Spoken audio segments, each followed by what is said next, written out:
Olha só o que acabou de vir à tona. O Ministério Público de São Paulo acabou confirmando que um dos sócios da produtora contratada pela campanha de Flávio Bolsonaro é apontada como integrante do PCC. E não para por aí não, tá? Esse cara tá preso, mas não por tráfico, não por associação criminosa. Ele tá preso por feminicídio. E eu vou te mostrar o nome dele, a empresa e o detalhe mais bizarro de tudo isso. Tem uma segunda empresa, inclusive, que é ligada a ele, que tá pegando contrato público em São Paulo.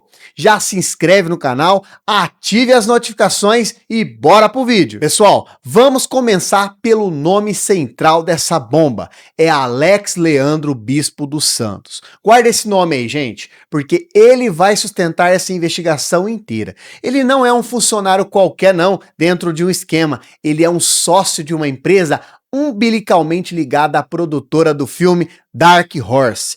E é esse projeto. Não é um filme comum, a gente sabe, é o xodó do Flávio Bolsonaro, financiado inclusive com valores que ultrapassam completamente a lógica do mercado audiovisual brasileiro.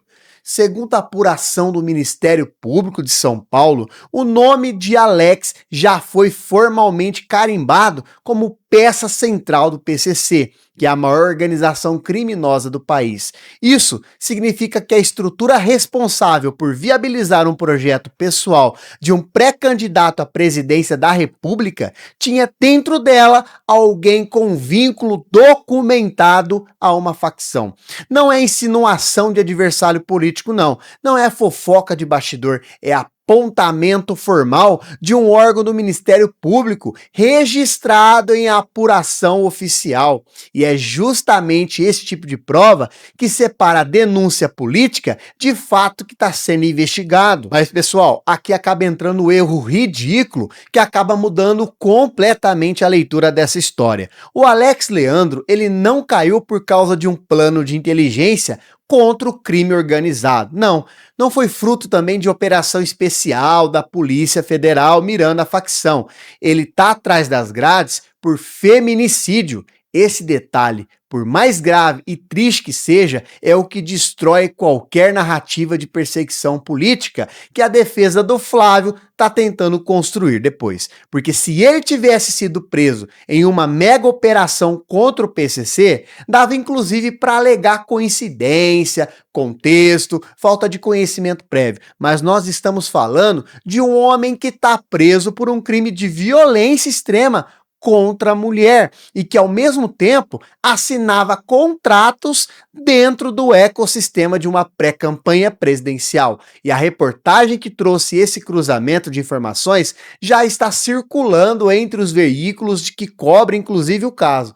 Mas é aqui que conectamos os pontos sem filtros: facção, feminicídio e dinheiro de campanha. Tudo isso no mesmo nome. Agora, seguindo o rastro financeiro, o buraco é mais embaixo do que parece à primeira vista. O Flávio Bolsonaro solicitou 130 milhões ao banqueiro Daniel Vorcaro, o mesmo que a Polícia Federal prendeu recentemente no caso do Banco Master, acusado inclusive de fraude bilionária. Desse total pedido, 61 milhões foram efetivamente liberados e chegaram a Flávio. Só que a rota desse dinheiro é o que acaba levantando a maior suspeita.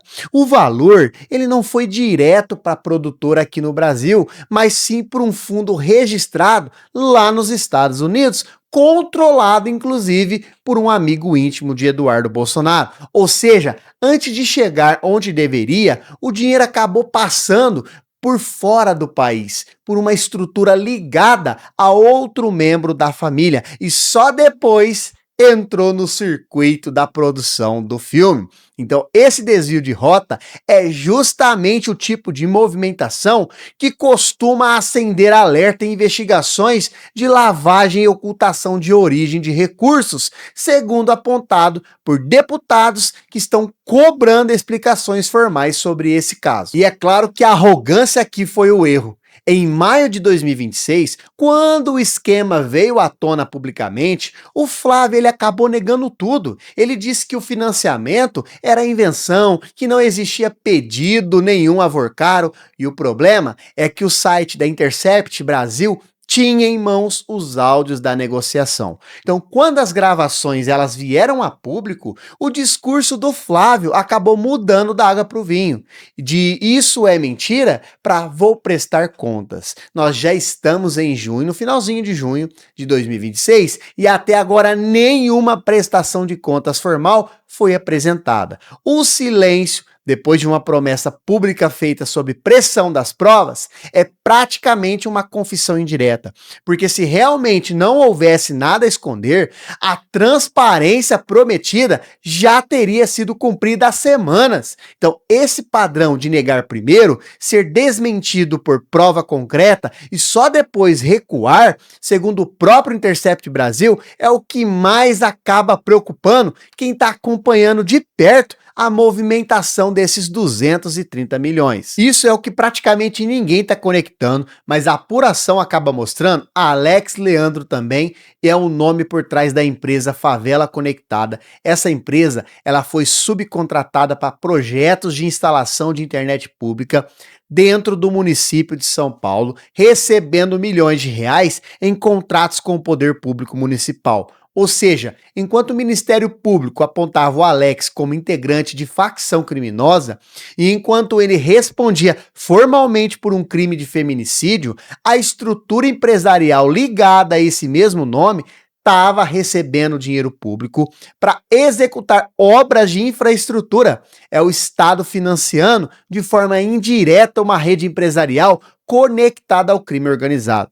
A própria prefeitura, diante da repercussão, já se posicionou afirmando que não mantém vínculo direto com a empresa Favela Conectada, tentando se distanciar publicamente da situação assim que o nome veio à tona nas apurações mais recentes. Agora, diferente de uma simples disputa de narrativa política, agora existe o peso formal da lei. A Polícia Federal, ela já formalizou o pedido de quebra de sigilo bancário e fiscal da produtora do filme, lá do Bolsonaro, e isso tira completamente essa história do campo da opinião e acaba colocando no campo da prova material documentada e sujeita à perícia técnica. Então, quando esse tipo de sigilo cair, será possível saber com exatidão se o dinheiro que saiu de Vorcaro e o dinheiro ligado à estrutura de Alex Leandro se cruzaram dentro da mesma conta, no mesmo fluxo financeiro. É esse o ponto que pode, inclusive,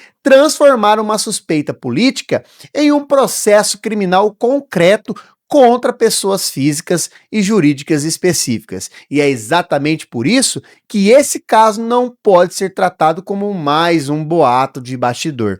Existe decisão formal de autoridade pública por trás dessa apuração e nós sabemos que isso muda o peso de tudo que vier a seguir. E é claro que o time é fatal para o Flávio Bolsonaro. Enquanto a Polícia Federal está investigando a ligação com o PCC, a própria família dele está em guerra aberta. A Michelle Bolsonaro acabou expondo publicamente ataques misóginos que diz ter sofrido dentro de casa, vindos inclusive do próprio enteado. Rompeu digitalmente com o Carlos e com o Eduardo, deixando de seguir os dois nas redes sociais. O racha entre os apoiadores da Michelle e o entorno do Flávio e o Eduardo é total e já contaminou até mesmo os aliados históricos. Influenciadores, inclusive, como Paulo Figueiredo, partiram para ataques abertamente misóginos contra mulheres em geral e depois miraram diretamente a senadora Damares Alves, que respondeu à altura, expondo a falta de coragem dele para sequer voltar ao Brasil. A candidatura de Flávio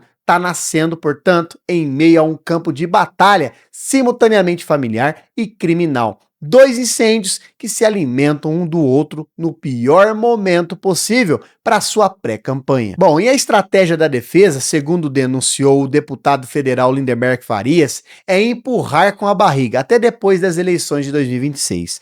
A aposta ela é muito clara: prometer prestação de contas, deixar o tempo passar, tentar atravessar o período eleitoral sem entregar satisfação concreta sobre o dinheiro né, os milhões envolvidos nesse esquema todo. Eles esperam que o nome do Alex Leandro e o tamanho desse valor sejam esquecidos pelo eleitor até lá. Mas com o sócio do PCC formalmente apontado pelo próprio Ministério Público e um homem preso por feminicídio circulando no meio do financiamento de uma pré-campanha, essa bomba pode explodir muito antes do esperado pela defesa. Eu quero saber a sua opinião agora. Você acha que a Michelle Bolsonaro é cortina de fumaça para desviar a atenção desse escândalo?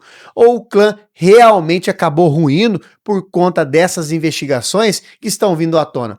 Deixa nos comentários aqui embaixo, porque é extremamente importante a sua participação e a sua interação com o nosso vídeo. Se você não é inscrito no canal, inscreva-se no canal, ative as notificações. Toda vez que nós postarmos vídeo no canal, você vai ser notificado em primeira mão, você vai receber o vídeo em primeira mão. Se você não é membro do canal, clica aqui embaixo, seja membro, você começa a receber materiais, vídeos exclusivos para membros e assim você não perde nada do que está acontecendo no âmbito da política nacional. E não se esqueça, se você não é inscrito no canal, no nosso outro canal, que a gente tem um canal de geopolítica, tá? Tá lá, @Luciano Dias, tá lá, a gente trabalha questões sobre geopolítica, fala sobre Trump, sobre o Brasil, economia, tudo que está no âmbito da geopolítica, guerras, conflitos bélicos, tudo isso nós abordamos no outro canal. Então, inscreva-se lá também. E até o próximo vídeo.